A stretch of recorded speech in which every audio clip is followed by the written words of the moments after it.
We are Biomedical Engineering Senior Design Team 12, and our project is titled User Fatigue Monitoring System. I'm Allie, joined by Mitch, Austen, Wade, and Paige. Our advisors are Dr. Smitha and Dr. Roger Guillory. Our project sponsor is Systems Engineering Research Center.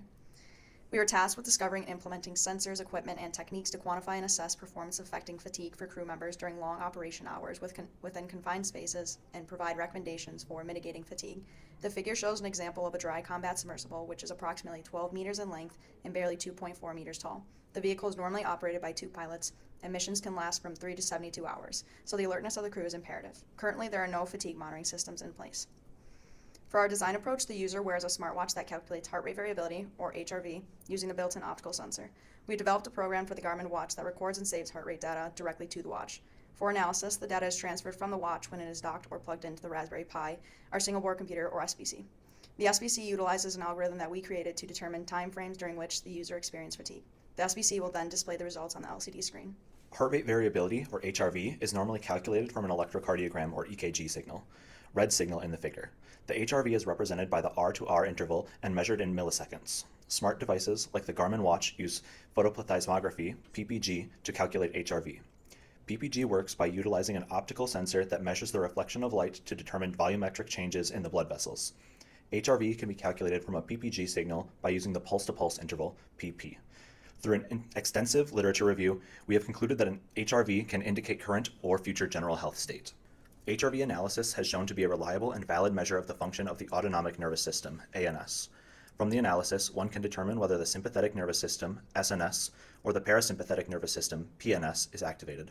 In our research, we focus on the activation of the PNS, sometimes referred to as the rest and digest mode. Here, our heart rate decreases, which in turn increases the HRV. This can reflect fatigue, where fatigue is defined as the physiological state of reduced mental or physical performance.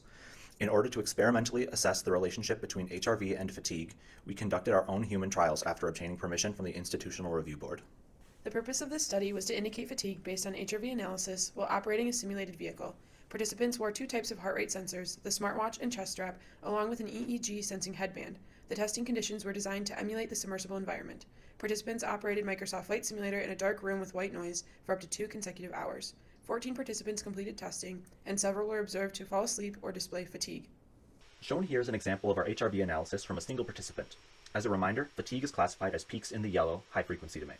The first graph shows the power spectrum density from 0 to 5 minutes, and as we see there is no peak in the HF domain, therefore the participant is alert. The next graph depicts the PSD from 20 to 25 minutes, and there is now a peak in the HF indicating some level of fatigue. The last graph shows PSD from 30 to 35 minutes, where we can see that the participant has just been woken up by a researcher. The HRV analysis of the same participant was confirmed by the EEG data. From this chart, the increased power ratio can be correlated to level of fatigue, so we again can see a small peak at 5 minutes, indicating alertness, then at 25 minutes a peak showing fatigue, and then at 30 minutes showing alertness once again. This trend was shown across several participants who also experienced fatigue. Thus, our analysis of the heart rate data from each of the 14 participants confirms that HRV analysis can reflect a user's state of fatigue.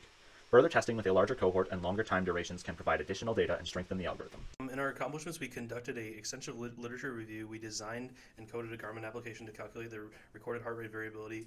We created an algorithm that used Welch's method, heart rate variability analysis to detect the fatigue, and then we conducted human testing to provide a relationship between heart rate variability and fatigue. We developed a process that uses a smartwatch to quantify and assess fatigue as well. For future work on the next project, we want to utilize basic sensors in the future for a large-scale study with more people, establish fatigue classification method using machine learning algorithm, make a continuous wireless real-time monitoring system as well. These are our references that we used in our project, and we'd like to acknowledge these people. Thank you.